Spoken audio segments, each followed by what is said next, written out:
kill feed. One kill the Roadhog. One. See? The easiest target to hit. I don't dispute that some were connecting and doing damage, but yeah, we weren't seeing many kills with that. But in any case, no traces for now as we come out of the gates on Hollywood. Like I said, it's going to be a bit of a different one. We're going to see if Machi can pull out a similar performance if they're not just a control one tree. So this is a little bit different. SunSister are running a McCree on the defense. They're expecting some dive comps to come out from Machi, and they've got not only the McCree, but also Mollis on that Roadhog to shut down any of this dive. It's starting to work out. I mean, he doesn't shut down the dive, but he does get the soldier. Yeah, and I mean, speaking of dive, Nonez was very, very deep there and just kind of ended up in enemy territory. Now he's just separated from his team, finally able to regroup, but in any case, just with how scattered they fell into that, they weren't able to really mount a successful offense, so SunSister do hold. Yeah, I mean, it's not a huge amount of damage because you are running, again, triple tank and also a McCree instead of a soldier. Odinkin is going to have to be incredibly accurate to out-damage what a soldier could do in this point. However, he's bringing exactly what he needs to the table with that shutting down flankers, shutting down Nonez on that Genji. There's not going to be any tracer, but all he needs to do is shut down Nonez, and suddenly that's a huge part of what Machi can do. You can see they've also got a Winston, so you know that they're going to dive in as heavy as they can, but they found Odinkin. Yeah, now onto the high ground they are, and they're going to have to go down through this hallway, but they've been able to get past Night Owl. That's the good start. Now they're looking to get Zetman, nearly have him down, but the good trade back onto Nonez. Mollis as well, trying to keep this on lockdown, fishing for a hook if he can, but in any case, Machi, they haven't been able to commit to the fight because of the loss of Nonez, and now they're just in a bit of an awkward spot if they don't commit. They've got a really small window. They killed Night Owl during that fight, so he's going to arrive just a little bit later than the rest of Machi. They could go in, but they've missed that window, right? Yeah. They do have the Dragon Blade. This could be the moment to go in. They could well be, and that's a hook on wide, so they felt that that was the moment to go. Oh, it does connect, and the Transcendence to come out from Kiyomi to try and keep the aggression going. Odin-kun down on the defense is good news for them. They've got Zetman as well. Nonez trying to deflect as much of the whole hog as he can, and they do have the orb on him. Yeah, they're able to take him down. Nice work there to drop out Mollis, and now Night Owl going down for a second time is going to be the cap for Machi, just very measured. And they didn't use a very large amount of ultimates during that. Transcendence and Sound Barrier. That's it. Those are your defensive ultimates. Now you're taking in the Dragon Blade and the Tactical Visor into the Streets phase, where you are going to start contesting that high ground. Nonez gets up there. Suddenly there's a Dragon Bladed Genji up there. You're not going to be staying on that high ground for very long. So worst case scenario, they commit that to the fight. They have control of the high ground, or have at least knocked SunSister off of it. Yeah, right, excellent flexibility being shown. Now on that Soldier 76, a very aggressive push here by SunSister, but Machi, they just kind of play Russian tactics and abandon the fort there, let them overextend themselves, and now they come back swinging, right, picking off one. They get Zetman on the retreat. That is a great graviton, but there's no team left to follow up. Pardon me, and Machi looks set to win that fight pretty handily. Full retreat now for Odin-kun, and yeah, that's it. Keeps and they rolling. Still save ultimates, particularly the damage ultimates. They've still got Dragon Blade, they've still got Tactical Visor. They're still working towards that Nano Boost, which I'm sure is going to go very well with either of them. Maybe they'll save them even further for one of those. But at the same time, they're still looking set to win the next team fight on paper. They've got these huge ultimates, and what's there to shut them down? You've got a Roadhog hook that needs to connect onto Nonez to shut them down, and then if Tactical Visor's coming out, then Zetman has to be in the perfect position to protect the rest of his team. But look at where Rai is. He's up on the high ground, can just shoot right over those barriers. Yeah, and honestly, yeah, here he goes, opening it right on out with the Tac Visor. Already has Night Owl, which is a tank being the first going down. That is not good news as Odin-kun gets dropped as well. But trying to do what they can onto the side here, opening up a whole hog as well to secure it as Mollis gets picked off. They're just keeping this one rolling. And again, very limited use of their ultimates. That was a few more than usual, but they're still going to go into this next one with a whole bunch about to come up. They still have a Nano Boost, but there's not much to go on with it, right? You don't have the Dragon Blade or the Tactical Visor. A good few early kills here, actually. Whoa, it's not just a good few early kills. I thought that was just a sort of stagger kill on Odin-kun, but they got 3. That's half the team. So, that's going to be a ton of ground for Machi. At the very least, it's going to be when the payload's going to be moving anyway. So Machi, they're not going to gain too much apart from ultimate charge for that and a little bit of more positioning, right? But at the same time, right, SunSister, they've got a few combos of their own ready to go. As soon as Odin-kun gets that Tactical Visor, that's when they need to go. They do need to go, but Odin-kun was caught sleeping on the job for a moment, now able to retreat. No one getting picked off just yet, and they've actually got Nonez. That's a good start for this one. No talk out of the mech on the point as well, which means Machi this time are going to get punished for going this deep this time. The payload not really there to roll through to the finish. They were trying to make the space, but now they're just kind of getting forced back. They don't lose too many members, luckily, and they keep a good amount of ult charge, but SunSister, they do still have some fight left in them. SunSister threw out the nano boost onto Night Owl, of all people, onto that D.Va, just to try and get that guaranteed damage. But that means it's not going to be available now for the Tactical Visor, which means as soon as Rai gets his ultimate up, which is right now, he might not have a nano boost to go with it, but he can still match out what SunSister can do, especially when he gets a kill straight off the bat. Yeah, right onto Night Owl as well. There's going to be the sound barrier as well, so that Machi had the mileage to do this one. Odin going down mid Tac Visor is not good news for them. Mollis trying to get this point on lockdown, but the hook goes wide. Now he's forced way back. Rai looking to secure that one. It's actually DCR1 who gets it. Sorry, moving the payload right towards the end as the anti-heal goes down onto a good chunk of the team. Rai Tac Visor to finish this one out, and that is going to be a cap for Machi. And he's second now, just 1 meter left. Right, there we go, closes it out. That's the cap. Good job, Machi. Good time on the board. So they're not just good at control point. Yeah, they're quite a good team. Quite good at this payload thing as well. A little bit of the assault sprinkled in there too. They did pretty well, honestly. The biggest thing was that they managed their ultimates so well. They knew exactly when to hold on to them. They knew when they were winning the fights, when they could tell their DPS players, look, chill out guys, we've got this. We're going to cap this point, and we're going to move into the streets phase. And you guys are going to kill everyone. Yeah, and there was the one fight actually where SunSister did kind of find their feet. And it was the one time that Machi went maybe just a little bit too deep, maybe went to the wrong side of that knife edge we were talking about earlier. And they were very quick to retreat, and they retreated very effectively. And then, with barely a heartbeat, just came back swinging straight after that. After SunSister had already kind of overextended, trying to rout Machi. So we talked at the end of that very first game about how they play a very dangerous game. But 2 games in a row now, they've proved that they are actually really good at playing that dangerous game. This looks like a team that knows exactly what they're doing. They're playing high risk, high reward, but they're playing that risk as safely as possible. The thing is, SunSister are trying to match what Machi are bringing out. They're noticing their dive is quite strong. They've got strong Genji players, they've got strong Tracer players. So they say, hey look, we'll throw in a Roadhog, we'll throw in a McCree, and try and shut that down. But unfortunately, Machi noticed what was going on and just dove straight in there. They took the high ground immediately, and Odenkin on the McCree forced completely out of position.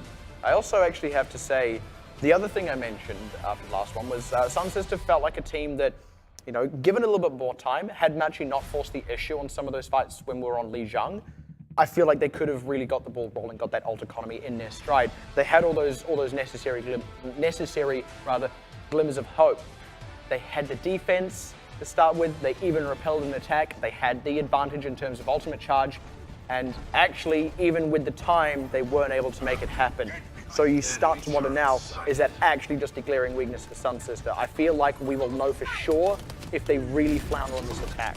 Well, we'll see how they do with a different composition, because they are running the builder, that Torbjorn on the defense. Pretty common to see on the first point of Hollywood. SunSister, though, not very dive heavy, and I feel like that's the correct choice into something like a Torbjorn. Divers typically don't do too well against that, but the fight has begun. Yeah, big charge in there for DCR1, but he's still looking pretty healthy, going to be able to retreat, and Night Owl's actually the one who walks out from that the worse for wear. SunSister, without finding the foothold, are just going to pull back a little way and reset themselves for this next push. It's pretty important for SunSister to start taking winning fights early, because once that Torbjorn armor gets rolling, suddenly everyone's got an extra 75 HP. Much harder to take down, especially when you're running things that are a little bit weaker against armor, like Soldier, like D.Va. So they have to start rolling into the fight now and starting to win, and looks like they might be doing that. Yeah, that was a great move by Nonez to try and force them all off the high ground like he did the first time, but this time he got bumped out of the mech. That's the window for SunSister as they go charging in. You're powered up as well. DCR1 going to try and find one. Oh, gets straight onto Kira. That's a great charge. He's a little bit isolated from his team. Is going to go down here unless he gets a crazy retreat, but SunSister able to set themselves up on the point with a few more picks off there, and the Torb turret out means no crazy defenses. SunSister, they didn't flounder the first one. They just kind of went, all right, oh, let's not lose it too many kills here, and really came back swinging. Now let's see how they do on streets compared to But Machi. like I said, that was the most important time for them to win a fight, because it just didn't let the Torbjorn get rolling. You saw actually, he respawned, he had his ultimate, Molten Core was ready, he didn't get any of that armor going. So now it's going to be Machi a little bit on the back foot. SunSister, they've got a Tac Visor to go with, but Kira used that nano boost in the last fight, so a little bit less of an advantage than Machi had going into this phase, but they're still able to contest that rooftop with Night Owl on D.Va. Yeah, DCR1 I feel like is going to have to get a very strong Earth Shatter here, but he completely whiffs it. Not quite going to get the mileage they need. He's going to take a nano boost though just to try and make some mileage happen as the high ground gets contested here. Right. Bit of a diva in his face, and he's not able to affect the fight. I mean, he's able to get Night Owl out of the mech, but he wasn't able to do anything for the rest of the fight. Looks like they should be all set to hold here, and actually no extra kills coming out for SunSister. That is a very, very nice Graviton, but no follow-up just yet. This is a really, really crazy fight, but it is looking like Machi's starting to come out on top, even as SunSister get a few more kills, because Rai, rather. I was about to do the whole M17 right. Anyway, he's still on that high ground, still very uncontested, and SunSister have not got the There it is. Oh, that's a cheeky Earth Shatter though. There it is indeed. With that, the Nano Boost rather running, the self-destruct catches nothing. It's all either back in the mech on the point, but now back out of it, and SunSister this time they're able to get the payload rolling. However, that's a lot of time bought for Machi. They've kept the payload in place for a very, very long time. SunSister, now they're going to start to get it rolling, but they paid a lot of ultimates to win those fights. Machi still have a Graviton to work with. At the very worst case scenario, that's just going to be a lot of ult charge built for the rest of the team. They can build up to the Nano Visor combo again. Yeah, and they're already going to go right on out with that Graviton Surge and getting 2 kills for their troubles as well. So it's already a good promising look for the defense here as No Talk picks up another. That's going to be the route here as SunSister forced way, way back. And winning a fight, like I said, with only that Graviton means the rest of your team has built up their ultimate charge. SunSister still have not much to work with, right? They're still building up to ultimates of their own. They're still miles away from their own Graviton. And a Denkin is really the one that you need to combo with that. They've got to move into this slowly. They don't have a lot of time because of how fast Machi capped the first map. Yeah, and already Odinkun a little bit low and is in a little bit of trouble there, but he's able to get back onto this high ground. Unfortunately, it's a D that he's trying to contest. It's not your ideal situation. They're going to have to take this fight soon. Machi have stabilized so well. They're sitting there ready with 3 ultimates to go. Rai not too far away from his own tactical visor. That's going to be the combo to end the next fight, essentially. But Kira, he's got his Nano Boost ready, but he needs someone to put it on. They need to build up their own ults, and it's only a matter of time before SunSister are ready to go. Yeah, Odinkun's really trying to get that extra ult charge, but he's just not even able to find targets to take pot shots at, let alone get kills on as he goes around these flanks. Already taking damage as well. It's like Machi just know exactly where he's going to be.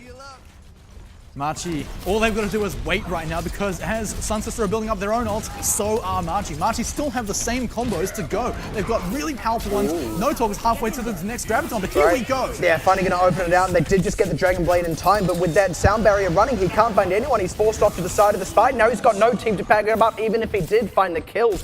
And SunSister finally found a window to commit, couldn't find it, and again, Machi holding on to the advantage. Machi saw SunSister and they read them like a book. They saw, yes, Odekin, he's the next one to throw out his ultimate with the Nano Boost. All you've got to do is shut that down. Tactical Visor, Sound Barrier, Nano Boost. That's all you need to commit to that, and suddenly you're winning another fight. Maybe it's a few more ultimates paid, but at the same time, you are in the ultimate advantage, you're keeping the payload there, and there's only a minute and a half to go.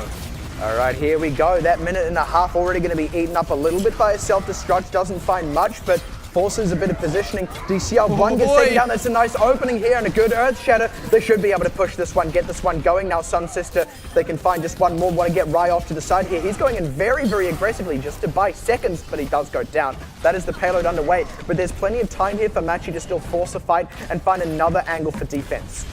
However, if this fight goes on for a little bit too long, just before the second checkpoint, Mollis will get that Graviton. If that happens, SunSister will essentially win the fight. They'll build up the ult charge for the rest of their team, but Machi have the same thing.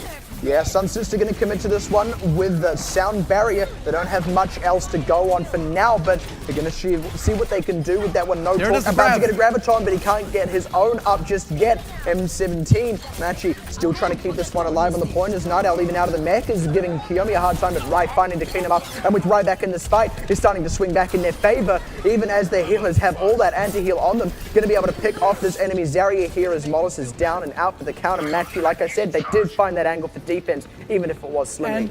10 seconds to go, and that is the furthest run that they have in front of them. SunSister have to get to the point immediately. I don't even know if they can make it right now. I don't think they can. Have defended at the best possible point. Oh, and they're positioned so aggressively. It actually looks like DCL1 is going to be able to touch it to get them some overtime, but I don't know if the rest of the team can really get there. I lie. They can. Here comes No Talk coming around from the side. No Graviton available. In fact, all they got is a Nano Boost, and they're going to have to commit it now, see what they can get out of it, but they don't have much to go on here. Machi starting to get forced down now as SunSister They're really committing to this one. There we go. Nona's out of the mech. That should be the last one for them, and it looks like they'll be able to get a cap. But Wow. Machi are bleeding them for everything they've got. SunSister had to rush to that point, but Machi thought they could win it in the bag right there, so they committed everything. They threw out the nano visor. They tried as hard as they could to win it there. There's still a minute 20 to go to get to the very last and hardest checkpoint, but at the same time, SunSister, after that fight, are now sitting in the ultimate advantage. They can ride the payload all the way to the end if they play the rest of this correctly and use that ultimate advantage.